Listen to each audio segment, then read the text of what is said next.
Hello বন্ধুরা, তোমরা সবাই কেমন আছো? নিশ্চয়ই সবাই খুব ভালো আছো, আর আমিও ভালো আছি। আর দেখো, ছেলের বায়নায় আজকে আমি আবার কেক বানাচ্ছি, কিন্তু এই কেকটার মধ্যে কোনো ময়দা নেই। আজকে আমি সুজি দিয়েই বানাচ্ছি, জানি না কেমন হবে, দেখা যাক কেমন হয়। আর পুরনো বছর শেষ হতে চলেছে, এখন নতুন বছর সামনে।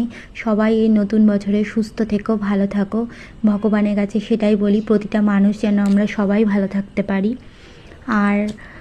আর একটা কথা কি বলো তো, যেসব মানুষেরা একটু মায়াশীল হয়, যারা হঠাৎ করে সবাইকে আপন করে নেয়, নিজের করে নেয়, তাদের কপালটা কিন্তু সবসময় এক যায় না, ভালো থাকে না। তারা তাদের আঘাতটা প্রচুর নিতে হয়, আঘাত সহ্য করতে হয়, আঘাত পেতে হয়।